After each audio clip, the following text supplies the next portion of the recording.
G'day, welcome to IwannaB, the show about careers where we dive into the information about jobs, package it up, and then give it to you so that you can decide on a career that you are absolutely gonna love. And this week, it's a big one, isn't it, Beck? Yeah, it is. One word for you guys. Babies! Yeah, well, not right now. Yeah, I get to find out all about them because I'm having a chat with a midwife. Oh, well, you're in your element, Beck. But I had a look at the other end of the spectrum, guys. Had a chat to an aged care worker. Cool. Well, I split the difference. For instance, you eat food every day you probably just finished. Yeah, I do. Every day, funnily enough. Well, I jumped in the kitchen with an apprentice chef, managed not to burn my eyebrows off, did a pretty good job. Lucky. Well, I have a very illuminating, almost shocking chat with, here's the pun, an electrician. Let's have a look. Carpenter, plumber, builder, electrician. What kind of people do you think of when I name these careers? Bunch of dudes? It's all good. That's what I would have said as well. However, where once a career like an electrician may have just been for guys, these days it's actually a place where you girls can stand on your own 2 feet and show lads like me how it's done, which is what we're doing today. We're talking to an electrician to find out how easy it is for a girl to pick up a trade, and I guess we're going to find out how little I know about using one of these. Oh, that's on.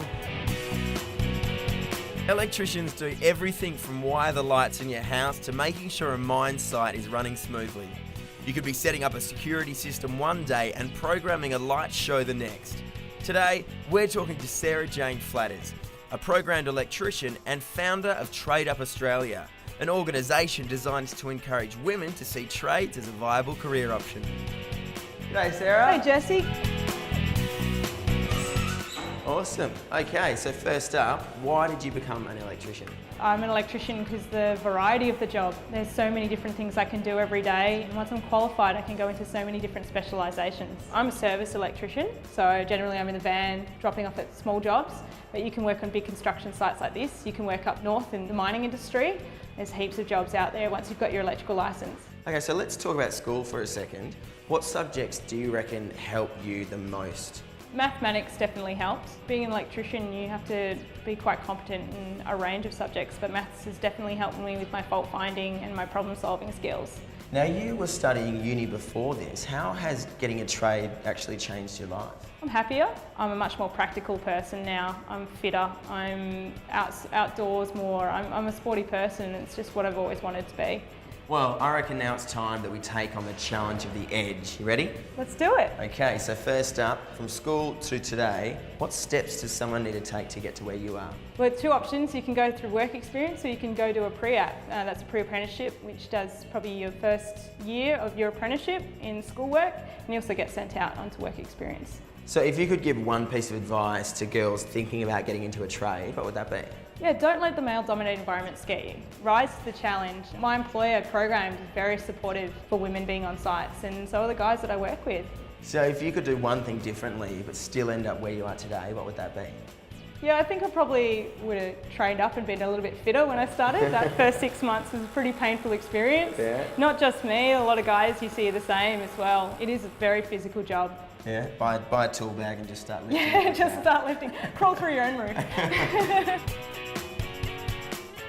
If you're a practical person, like using your hands and helping people, then maybe an electrical apprenticeship is the thing for you. If you want more info, head to programmed.com.au and click on the careers tab.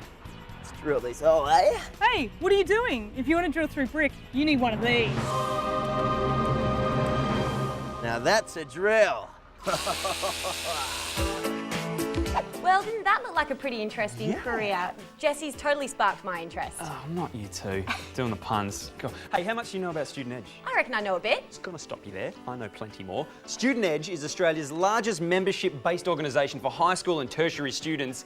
And if you're a member, you get one of these. Kaboosh! Wow, that's pretty exciting, but it's huge. Well, another one you get is smaller. Oh, okay. Fits in a wallet, but it does much better stuff. If you're a member of Student Edge, you get discounts on so much stuff, including McDonald's, Hoyt's, Sumo Salad, City Beach Surf, the list goes on and on. But you've got to be a member, so jump on the website. It's studentedge.com.au. Check it out after the break. You've got to stick around because I'm getting in the world of cats and dogs and fish and lizards and everything else because I'm checking out what it's like to be a vet. And I'm finding out what it's like to be a midwife. That's coming up next on IwannaB.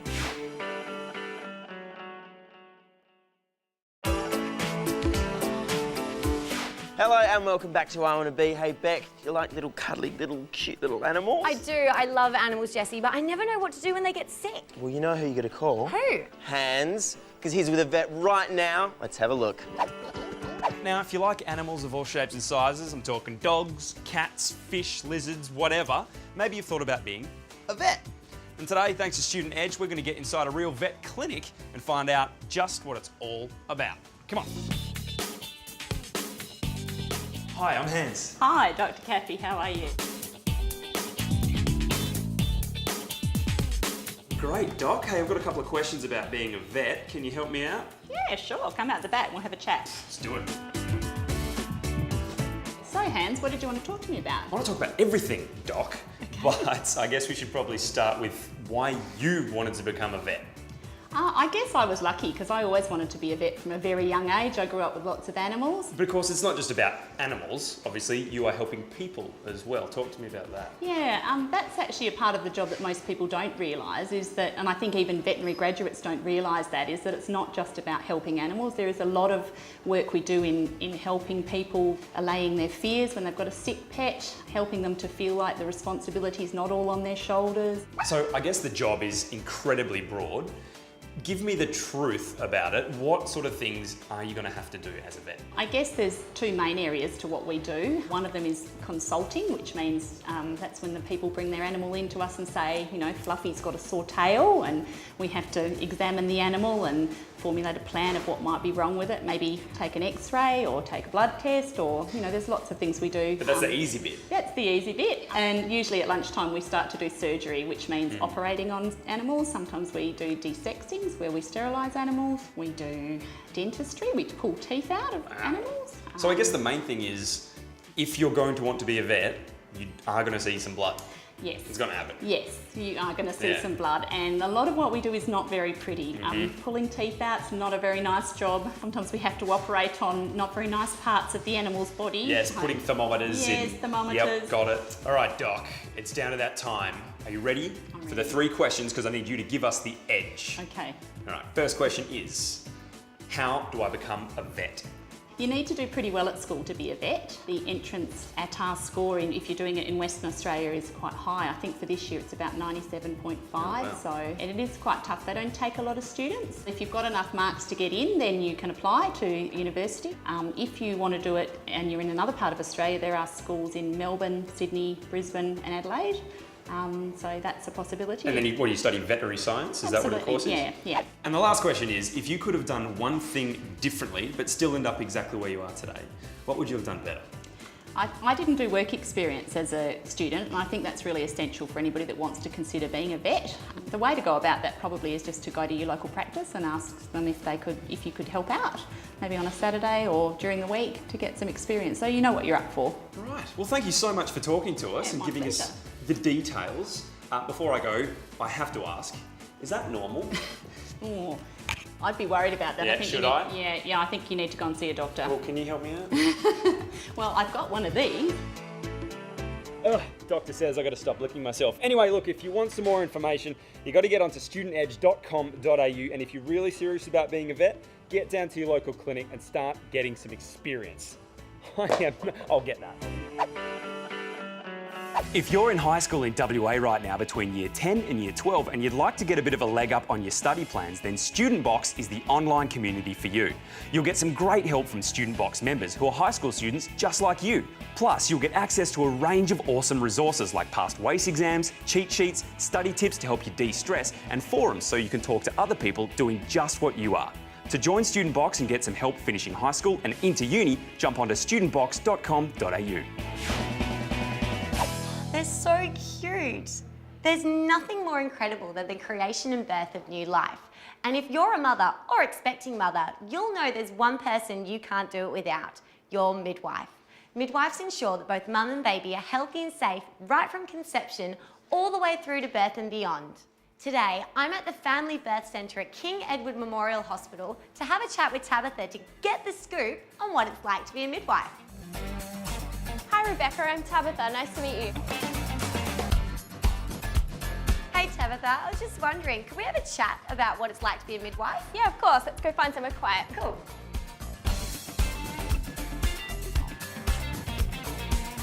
So Rebecca, this is one of our birthing suites. Oh, it looks lovely. Quiet now, do you want to have a chat? Sure, let's take a seat. So Tabitha, take me through a typical day of being a midwife. As a midwife, there's no typical day. You never know what you're going to walk into. To start, we sometimes run clinics during the day where we check mums antenatally. So when baby's inside, we check baby's heartbeat, we check growth and make sure everything's going okay. We check mum's blood pressure, make sure she's feeling okay and do any sort of parent education that we need to. We also have delivery rooms where a mum might come in labour and we deliver their babies, which is a really exciting part and time in their life. And what made you decide that you wanted to be a midwife? I became a registered nurse first and I decided that I really wanted to look after healthy people. A woman having a baby, you're nice and healthy, you don't really have problems. So I decided to become a midwife and I guess empower women in having babies.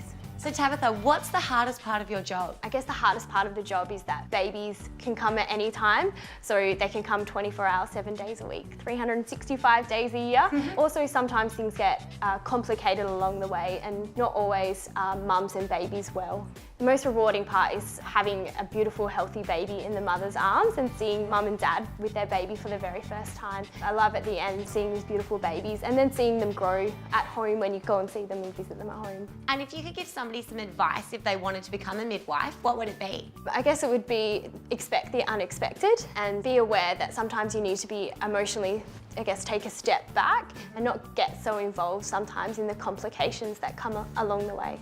What steps does somebody need to take if they wanted to become a midwife? What you need to do is you need to finish year 12 and enter some sort of tertiary or university where you can do a Bachelor of Nursing and then a postgraduate diploma in midwifery, or now they're offering a direct Bachelor of Midwifery course. What characteristics does somebody need to have to be a midwife? You need to be caring, friendly, open and very compassionate. And if you could do one thing differently but still end up where you are today, what would it be? I would have not taken a year off after I finished school and I would have gone directly into midwifery. Great, well thank you so much for having a chat with me today. You're welcome.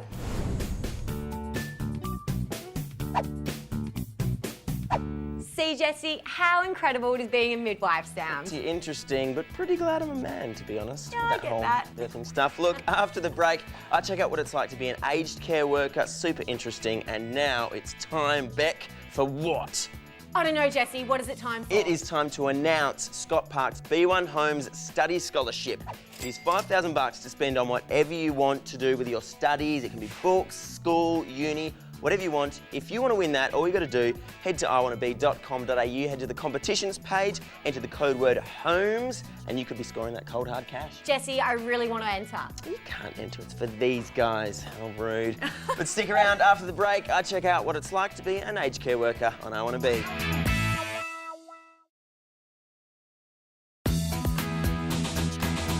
To get great discounts on a range of stuff like McDonald's, Hoyt Cinemas, City Beach Surf, Sumo Salad and dozens of other places, all you have to do is become a Student Edge member.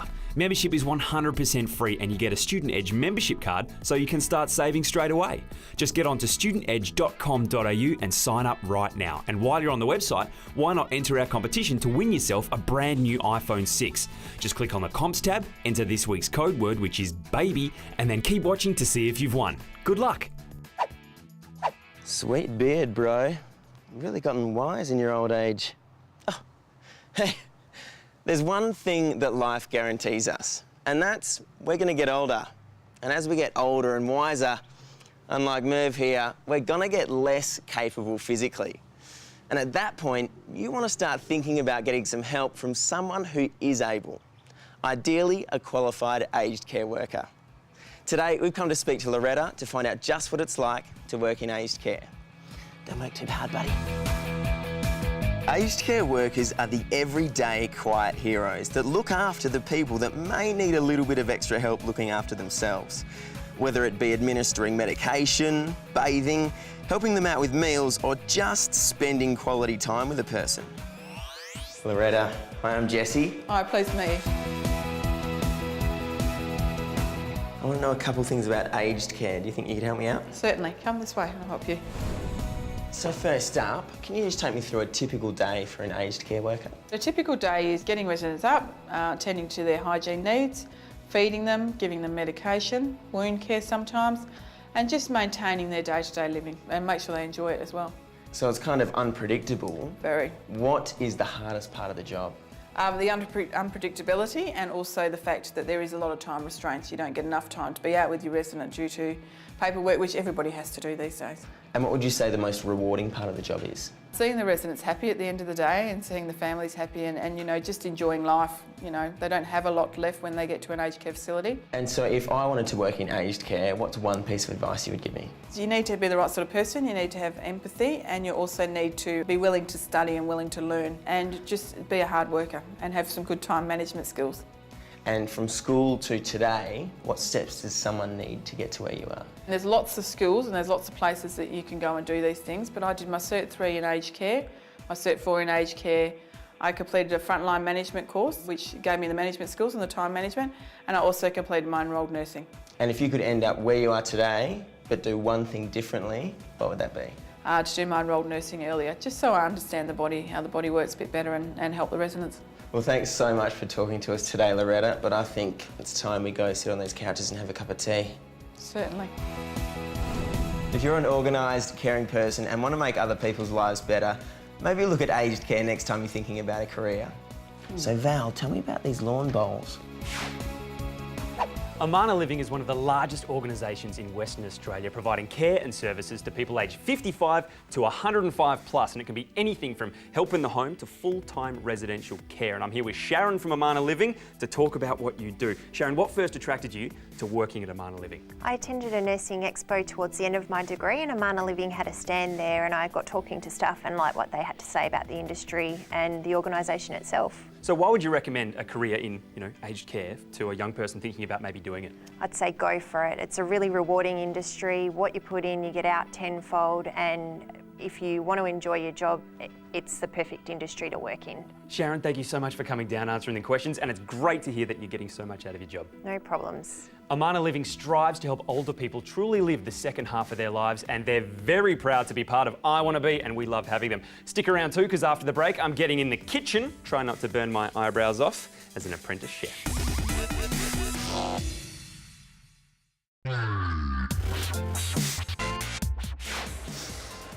Delicious. Hi, Hans here. I am at the West Coast Academy of Hospitality and Culinary Arts because I'm here to find out what it takes to be a chef. Fancy myself as a little bit of a culinary genius, so I thought I'd whip up a quick batch of muffins for the crew and see exactly how they go. Hope they enjoy it. Perfect! With a reputation for brilliant lecturers and award-winning graduates, the Academy, based in Joondalup, is the ideal place to begin or further your career as a chef. And with a range of 5 training environments, they make it feel like you're already on the job. Chris! Oh, so you're Ham. I sure am, mate. And you're a chef. Gross. I've got a couple of questions about being a chef. Can you answer it? Can we go somewhere where it's not so hot and noisy? Yeah, sure, just come with me and ask questions. Sweet. Chris, you're a chef. I love you, I love food, I think you're amazing, but can you explain what a chef does, please? So I professionally prepare and cook food for customers in a restaurant. Delicious food. Yes, delicious food. So how did you get into it in the first place? Did you study? What was the process? Once I finished year 10 at school, I then went out and looking for an apprenticeship. Started at Fraser's Restaurant, and then they kind of positioned me to go to TAFE at West Coast Institute. And yeah, since then I've finished my qualifications and nearly qualified. So why did you pick the West Coast Institute of Training? Well, my boss suggested it to me to start and study at West Coast. Pretty much they just nurture you to be the best you can. If you want to do competitions, they'll guide you in the ways that you need to go, give you tips. Also in classes, it's pretty much one-on-one. They've already done all their qualifications, so now they're just passing on their knowledge to upcoming chefs and students. So it's real-world knowledge that you're getting? Yeah. And then you're a gold medal, Chris. Yes. And I know that because you have a gold medal hanging on the wall behind us. Yes. Tell me about that. How did you get that? So the college actually sent me to Taiwan late last year for competition and pretty much came home with a gold medal. Congratulations, this place is full of prizes as well, so obviously WCIT is the place to go. Yeah, exactly. Okay, it's time for you to give me the edge. Are you prepared to do that? Yes. Good. Question number 1. From school to now, what's the process to become a chef? Pretty much once you leave school, then just go out looking for a job. Once you get your apprenticeship, then you'll start your TAFE qualifications. And then just from there, just keep working and you'll eventually be qualified. All right, second question. What sort of person is best suited to being a chef? Probably dedication to the job, because it's pretty long hours. Like, I start at around 9:30 in the morning, can finish any time between like 10 at night to midnight. You'd also have to, like, obviously love food. And the last question is, if you could have done one thing differently in the lead up to where you are right now, what would you have done that was different? I probably would have studied harder, just because it would benefit my career, like, in the future. Then you can hang out with Gordon Ramsay on his yacht or whatever they do. I don't know what chefs do. Thank you so much, Chris, for answering my questions. You're an absolute champion. Go and make me an award-winning meal. I'm not kidding. Walk away. Ah, Hans, cooking up careers. How do we get stuck into that one? Out of the oven and piping hot. Tasty. Hey, if you want to get stuck in at the West Coast Institute, there's never been a better time than right now, because applications are open until December 5th. The way to do that is by getting on our website, IwannaB.com.au. Follow the links across and cook up yourself a dream career. Easy. Coming up next week on IwannaB, I find out what it's like to be a childcare worker. Oh, babies, children, circle of life, Beck. Good. Look, next week I chat to an actor, guys, that you might know from Kath and Kim. Ooh, very exciting, yeah. And I'm going to jump into the Matrix with an IT specialist. Also, huge thanks to City Toyota for the use of our crew cars. Thank you very much, guys. And don't forget your chance to win an iPhone 6 thanks to Student Edge. Coming up next week. We'll see you then on IwannaB. Bye. Bye. And that's a wrap.